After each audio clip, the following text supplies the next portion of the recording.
If there's one thing you should know about me, I promise this is relevant, I really like coffee. Like, take your normal coffee enjoying individual and multiply that by like, I don't know, 2.7 or something, and you've got me.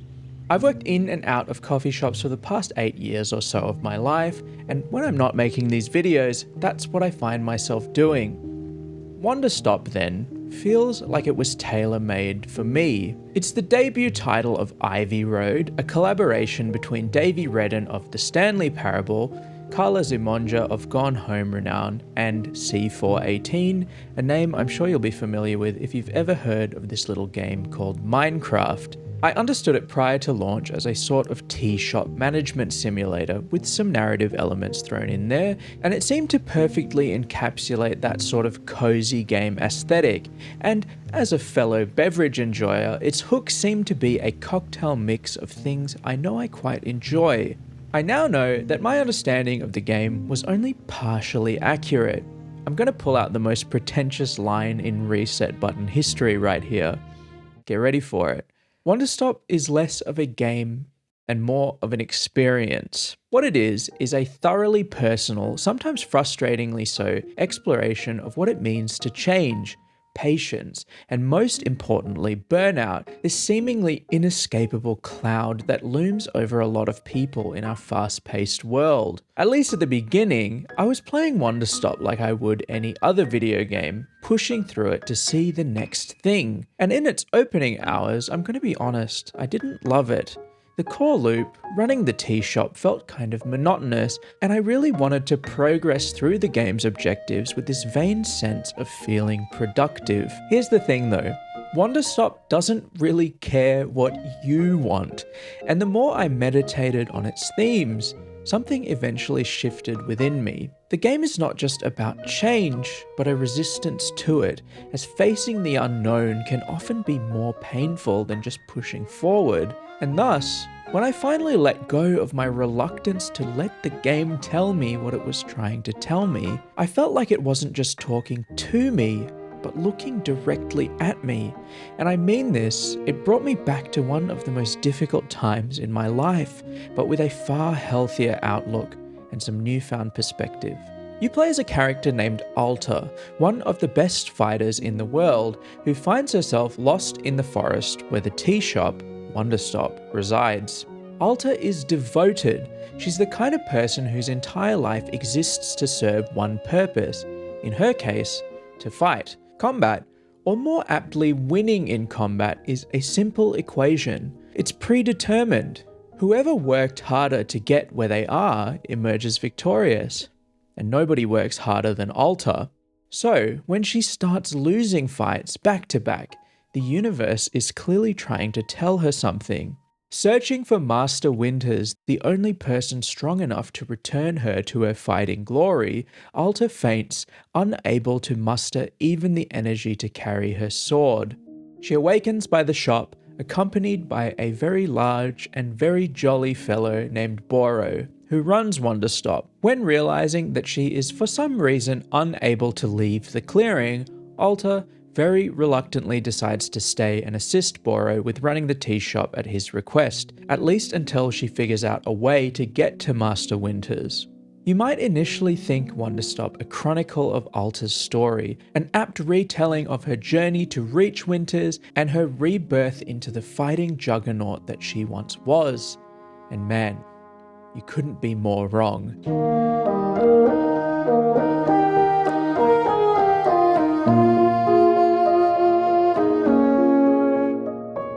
I'm going to give you a little bit of background around that situation I mentioned earlier on. I used to work in a pretty fancy coffee shop, so fancy that it was funded in its entirety by a multi-billion-dollar corporation. You see, this cafe was part of an initiative representing a company-wide cultural shift, a move away from cronyism and the entrenched boys' club executives in favor of new, modern working conditions, healthy living, work-life balance, all that jazz. The keen-eyed among you will immediately clock this as overly optimistic corporate bullshit, but myself, eager-eyed and naive, wanted to believe in this project and wanted to believe in the people behind it. As the honeymoon phase waned, and it was entirely clear that the company had no intention on making good on its promises, a cultural shift was clearly just another box to tick to prove to shareholders that they were doing a good job.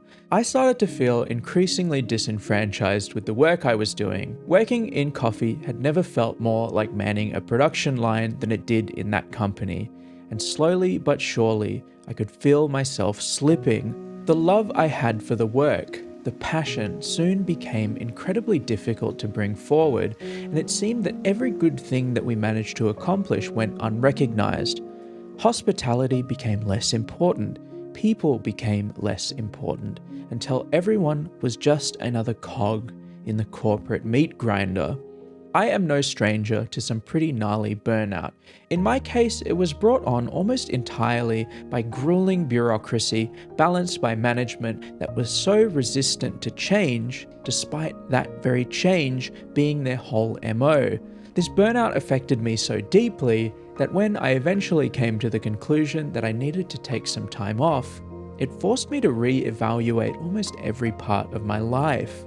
While it's challenging to relate to Alta's specific circumstances, as everyone experiences burnout in a way that's entirely unique to them, I felt Alta's reluctance, her inability to admit to herself that she was struggling, and in a way, the forest encapsulates her reluctance to that change. Wanderstop, I'm talking about the tea shop, not the game, finds people when they're in most need of it. The forest is special. It reacts to the personal circumstances of those that find themselves within it, and sometimes, despite those circumstances, those hardships going on in your life, all you need is some time to recuperate.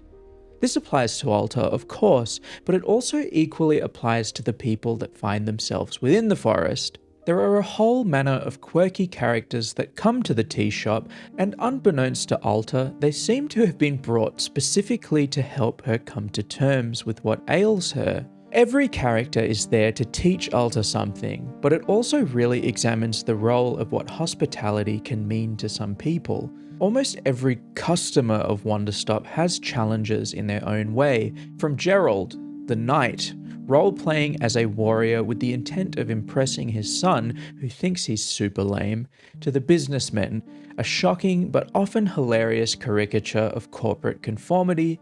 Jerry, Larry, Terry, and Harry are all looking for the boardroom to deliver their presentation, but are absolutely soulless apart from their desire to drink coffee. Alta is a person that has been wholly consumed by her profession, and in her life sees little of other people apart from those that she faces in combat. So when she's confronted with the prospect that she actually needs to engage these people and figure out what it is they're looking for when coming to the tea shop, her guard is up, and it gives her a lot of grief. As she begins to poke and prod, trying to grasp their plights in an effort to better understand how she might help them, in some cases, she starts to lighten up. Gerald, the man pretending to be a knight I mentioned earlier, really loves his son.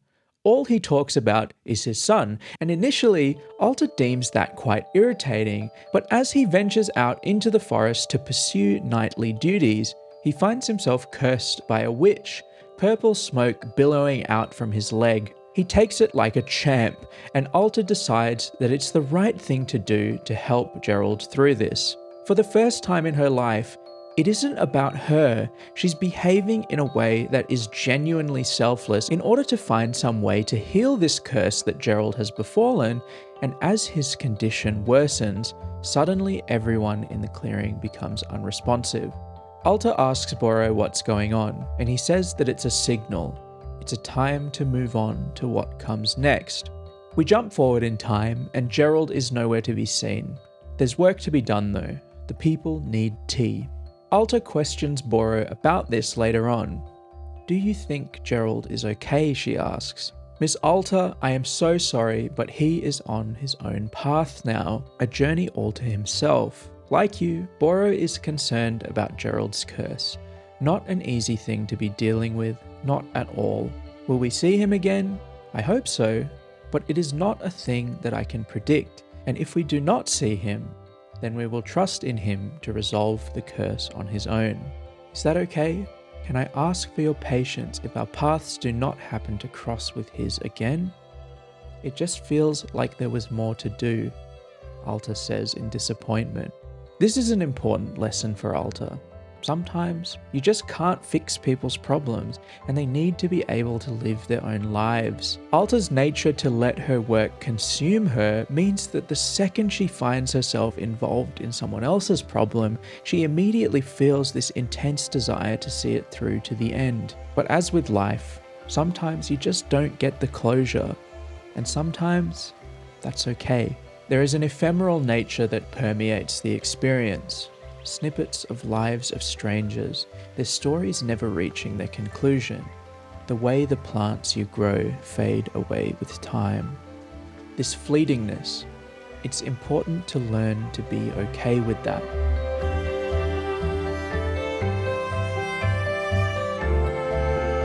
It was the best of times, it was the worst of times. It was the age of wisdom, it was the age of foolishness, it was the epoch of belief, it was the epoch of incredulity. It was the season of light. It was the season of darkness. It was the spring of hope. It was the winter of despair. There seems to be an increasing level of disenfranchisement amongst working people, and the games industry is no stranger to this. People make games because they love to make games, but when the likelihood of a project's success or failure is placed in the hands of executives that may or may not know anything about the business of video games, the hard work that developers inevitably commit to might not mean all that much when the layoffs come through. The point I'm trying to get at, this idea that the older generation spouts that if you just work hard, eventually you'll get recognized for what you do and everything will work out in the end. It's still partially true, but it's definitely not as true as it used to be. That attitude has been twisted by online gurus. Hustle culture is everywhere on the internet.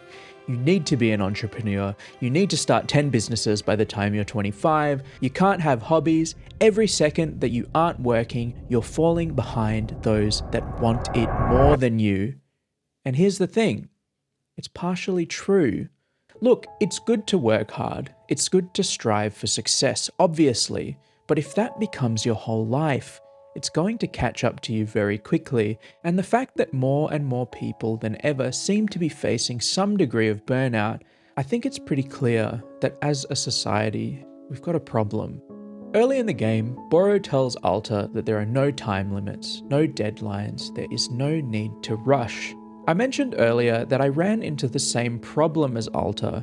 I've been almost pre-programmed to push through games these days, and Wanderstop requesting that I take my time, it initially felt quite jarring. Alta protests this idea a lot, and it works because you're in the exact same boat. The game is trying to condition you over its runtime to take it easy, that there is no purpose in pushing forward as quickly as possible, as sometimes you just need some time to reset. You're going to feel unproductive, you're going to be frustrated with yourself, and you're going to be frustrated with Alta because just like you, she is unable to let go of this arbitrary need to constantly move forward. And I think that's an important point. If you've ever dealt with burnout, you'll know that one of the hardest parts of it is that something like taking a break can feel like failure, something that the game homes in on, and somehow manages to do so in an entirely diegetic fashion. All Alta does is train, and all she does is fight, and the constant need to be the best, to be better than everyone else. She's gotten a lot out of this attitude, but is fundamentally consumed by it. And when she gets so tired that she can't do it anymore, she doesn't know how to deal with it. This obsession with productivity, with operating at full capacity all of the time, it causes Alta so much harm. I think the way the game communicates this is really interesting, as it plays with your own perceptions of in-game productivity. Games like Stardew Valley and your traditional cozy game experiences can definitely be relaxing for sure, but they still present you with a list of tasks that need to be completed. And to a certain kind of productivity-minded person, That might lead them to optimize almost every aspect of the game to be as efficient as possible, and before you know it, you've got 400 barrels of starfruit wine in your basement, and you're thinking, am I even enjoying this? To some people, that answer's going to be yes, but to some, those using games to escape the harsh reality of the real world, bureaucracy, and the never-ending spiral of online discourse, this might feel exhausting. Wanderstop forgoes this almost entirely. There is no min-maxing, no hoarding of resources, and any time the game feels like you're falling into a familiar pattern, it will give you a swift slap on the wrist. Even something as simple as decorating is short-lived. It's temporary, as the forest deems Alta ready to move on. This was jarring. The game's desire to tell its story free from the bounds of extrinsic motivation, but importantly, once you learn this, you start to understand that the game isn't holding you back. It's the feeling of necessity, the push to constantly move forward if left unchecked, that does the real damage.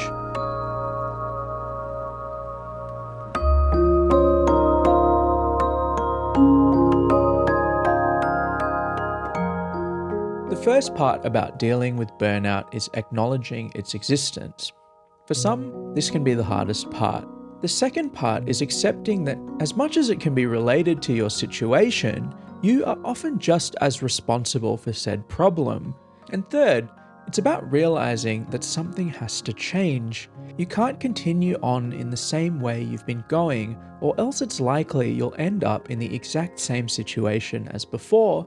And fourth, it's about patience. And I have to be clear, patience is not about waiting. Patience is about understanding when it's time to act and being okay with the idea that it might not be now, it might not be tomorrow, it might not be in a week, a month, but the time will come. And it's about being ready for it. I need to talk about Boro. I firmly believe that everyone needs a Boro in their life.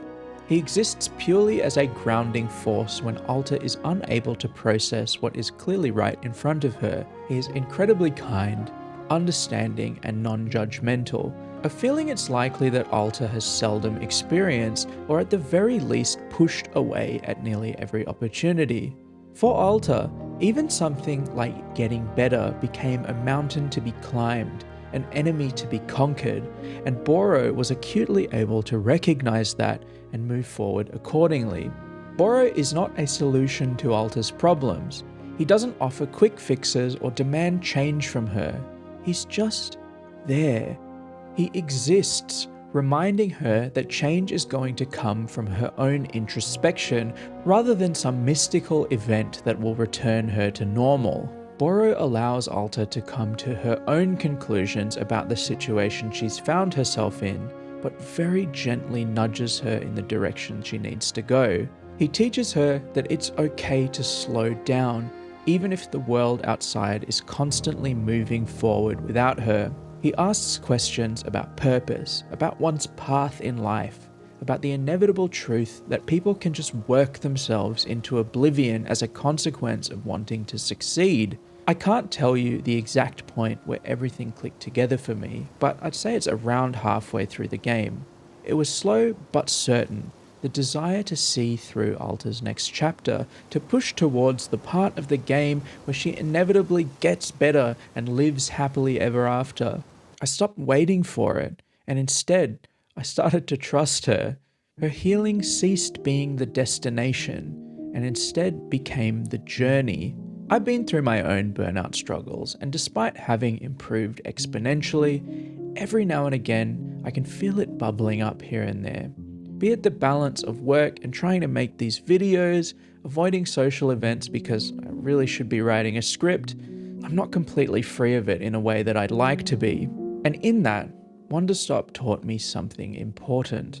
There's this moment really early in the game where Boro gives you a book, and he says that it contains the answer to every problem that the game will throw at you. My understanding is that this would have the recipes for the tea the customers would ask for, as some people definitely had some obscure requests, asking you to really think in an abstract manner about what they're actually asking for.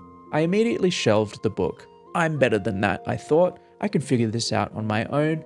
I don't need to be told how to do this. That's all of the fun. And that's true. I'm not saying that it isn't, but as the game reached its conclusion, in the final chapter, where the game just asks you to sit for a while, do whatever you want before eventually putting it down, my curiosity got the better of me.